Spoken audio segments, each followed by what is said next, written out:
ગૃહમંત્રી હર્ષ સંઘવીએ ગુજરાત એટીએસને આજે તેની કામગીરીને લઈને અભિનંદન પાઠવ્યા હતા અને ગુજરાત એટીએસ જે પ્રકારે આતંકવાદીઓ છે તેમને ઝડપી રહી છે, આ રાજ્યને જે પ્રકારે તોડવાવાળા, આ રાજ્યને જે પ્રકારે નુકસાન પહોંચાડવાવાળા જે આતંકવાદીઓ છે, જે તત્વો છે, તેવા તત્વોને પણ આજે તેમણે પડકારતા શું કહ્યું છે તે મામલે વાત કરવી છે। નમસ્કાર, આપ જોઈ રહ્યા છો નવજીવન ન્યૂઝ અને હું છું આપની સાથે તોફિક ગાંચી। ગુજરાતની એટીએસ એક લાંબા સમયથી આ રાજ્યમાં ડ્રગ્સ બનાવતી ફેક્ટરી હોય કે પછી કટ્ટરવાદી આતંકવાદી લોકો હોય તેમને ઝડપી રહી છે। આ રાજ્યના દુશ્મન, આ દેશના જે દુશ્મનો છે, આ દુશ્મનોને તે ઝેર કરી રહી છે અને ગુજરાત એટીએસની આ કામગીરીને આજે ગૃહમંત્રી હર્ષ સંઘવીએ વખાણી પણ છે, તેમને અભિનંદન પણ પાઠવ્યા છે અને જે પ્રકારે ગુજરાતમાં ડ્રગ્સનું દૂષણ છે, આ દૂષણ ને ડામવા માટે પણ ગુજરાતની એટીએસ છે તે ન માત્ર આ રાજ્યમાં પરંતુ અન્ય રાજ્યમાં કે પછી જેલમાં કોઈ કેદી બંધ છે તેને શોધી આ ડ્રગ્સ રાજ્યમાં જે પ્રકારે ડ્રગ્સ ઘૂસી રહ્યું છે તેનું નેટવર્ક પણ તે તોડી રહી છે અને જે આતંકવાદી માનસિકતા ધરાવતા લોકો છે, જે લોકો સોશિયલ મીડિયા થકી આ દેશમાં ઝેર ફેલાય, આ રાજ્યમાં જે ઝેર ફેલાય તે મામલે પણ આ ગુજરાત એટીએસની કામગીરીને લઈને ગૃહમંત્રી હર્ષ સંઘવીએ શું કહ્યું છે તે પણ આપ સાંભળો।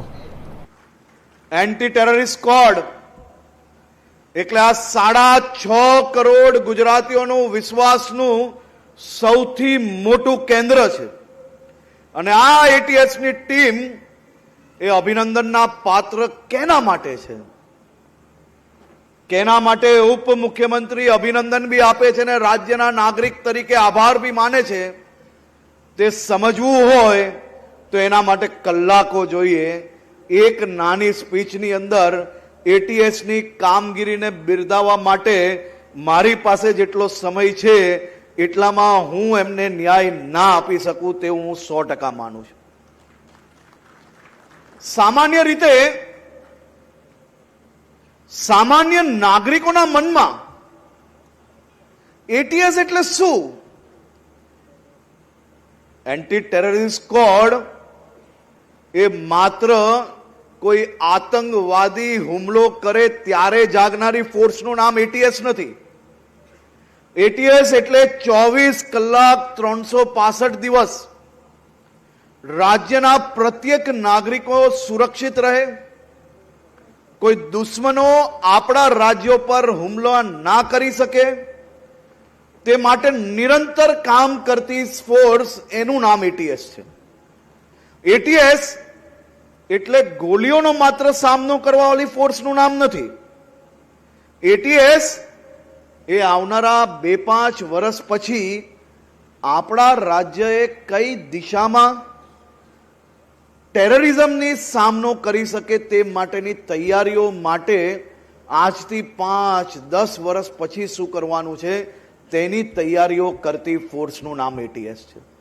એટીએસ એ માત્ર હથિયાર લઈને ફરતી ફોર્સનું નામ નથી।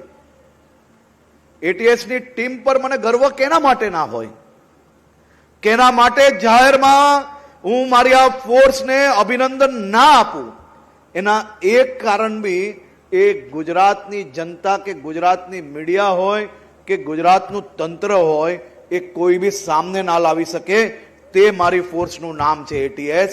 અને એ એટીએસ દ્વારા છેલ્લા અનેક વર્ષોથી હું સમજતો થયો ત્યારથી આ રાજ્યમાં સદભાગ્યે નરેન્દ્રભાઈ મોદીની સરકાર આવી, અમિતભાઈ જેવા ગૃહમંત્રી આવ્યા અને એટીએસને ખુલ્લી, આમ કહેવાય ને કે ખુલ્લી છૂટ આપવામાં આવી। એક પછી એક એટીએસ દ્વારા એ માત્ર રાજ્યની ટેરરિઝમની સામે જ કામગીરી થઈ છે એટલું નહીં, પરંતુ એન્ટી ટેરરિઝમમાં દેશમાં સર્વશ્રેષ્ઠ કામગીરી ગુજરાતની એટીએસ દ્વારા કરવામાં આવી। દેશભરમાં થયેલા અનેક એટેકો, હું ફરી કહું છું કે દેશભરમાં થયેલા અનેક આતંકી હુમલાઓમાં અનેક આતંકીઓને પકડવાનું કામ ગુજરાતમાં બેઠેલી એટીએસ દ્વારા કરવામાં આવ્યું। માત્ર ગુજરાત રાજ્યને સુરક્ષિત રાખવાનું કામ નહીં, પરંતુ દેશભરના અનેક હુમલાઓમાં ભાગતા ફરતા થયેલા હુમલાઓમાં તાત્કાલિક કામગીરી કરવામાં એટીએસે ક્યાં પ્રત્યક્ષ રૂપે કામ કર્યું છે, ક્યાં પરોક્ષ રીતે કામ કર્યું છે, અને આપણે સૌ એના સાક્ષી બન્યા હતા. તે બદલ બી હું એટીએસની ટીમને અભિનંદન આપું છું. અને આ જ એટીએસની ટીમ દ્વારા માત્ર આતંકી હુમલાઓમાં જ નહીં,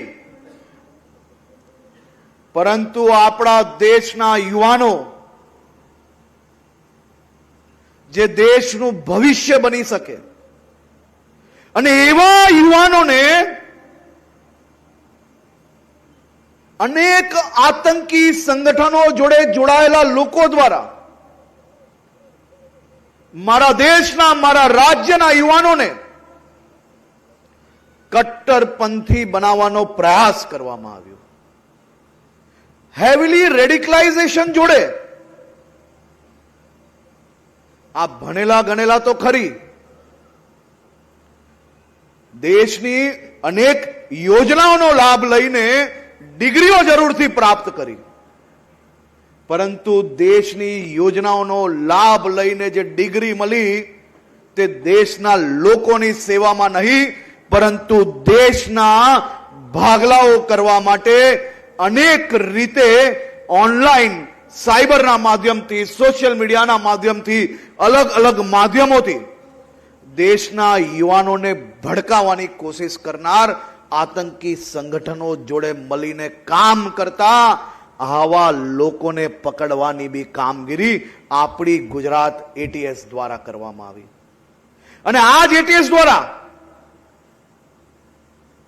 અઠવાડિયા પહેલા નવસારી જિલ્લામાંથી હોય કે 3 મહિના પહેલા હૈદરાબાદથી લઈને દેશભરના અલગ અલગ રાજ્યોમાં જે આ આતંકી વિચારધારાવાળા આતંકીઓ જે ઓનલાઈન માધ્યમથી દેશના બીજા યુવાનોને ભડકાવવાની કોશિશ કરતા હતા, એ માત્ર ગુજરાતમાં નહીં પરંતુ અન્ય રાજ્યની અંદરથી આ ટેરર મોડ્યુલને પર્દાફાશ કરવામાં સફળતા મેળવનાર મારા સૌ અધિકારીઓને, મારી ગુજરાત પોલીસની આ એટીએસની ટીમને હું ખાસ દિલથી અભિનંદન આપું છું. કારણ કે સામાન્ય નાગરિકોને ઘટના બનતા પહેલા રોકવામાં આવે તેનો અંદાજો નથી હોતો કે આ કેટલા મોટા સ્વરૂપમાં ભવિષ્યમાં આ રૂપ લઈ શકતી હતી. એવી ટુકડીઓને પકડવાની કામગીરી કરી છે. સામાન્ય રીતે ન્યૂઝ ફ્લેશમાં કે ન્યૂઝ બ્રેકિંગની અંદર કોઈ ઘટના બને, એટેક થાય અને એવા લોકોને પકડે તો જરૂરથી ખૂબ મોટી ઘટનાઓ માનવામાં આવે છે, પણ હું એવું માનું છું કે આવી ઘટના બનતા પહેલા રોકવા માટે આપણી ગુજરાત એટીએસની ટીમે આ કામગીરી, એ કોઈ 1-2 દિવસ પહેલા માહિતી આવી ને 2 દિવસમાં પકડાઈ ગયા એવું નથી. આ પ્રકારની મોડેસ ઓપરેન્ડી તોડવા માટે મહિનાઓ સુધી રાત દિવસ એમની આખી પ્રવૃત્તિઓ પર ધ્યાન રાખવું પડતું હોય છે. આપણી આ જ એટીએસની ટીમે હૈદરાબાદમાં બેસીને કોઈ કામગીરી કરતું હતું, કોઈ ઉત્તર પ્રદેશ, કોઈ નોઈડામાં હતું. આપણે અહીંયા પકડવા નહીં જતા તો કોઈ ફરક નહીં પડતે. કામગીરી બીજા રાજ્યોમાં ચાલતી હતી, પરંતુ આપણી એટીએસની ટીમે 3-3, 4-4 મહિનાઓ સુધી આપણા જ આ એટીએસના જવાનો ઘર છોડીને ત્યાં ફોલોઅપ કરવું, ત્યાં ફિઝિકલી શું કહી રહ્યું છે, કઈ રીતે પકડવું અને આખી ઘટનાઓ પર વોચ રાખવી, એની જોડે જોડે સિસ્ટમેટિકલી ટેકનોલોજી જોડે જોડાઈને એ આખું ફોલોઅપ કરવું અને આખું ડિટેક્શન કરવું એક નાની વાત નથી. કારણ કે હું નજીકથી આ કામગીરીને જોઈ રહ્યો છું, તે માટે મને અંદાજો છે, તે માટે હું અભિનંદન આપું છું ને તમારે બી અભિનંદન આપવા જોઈએ આપણી આ ટીમને. કેમેરામેન અબુઝર શેખ સાથે તોફિક ગાંચી, નવજીવન ન્યૂઝ, અમદાવાદ.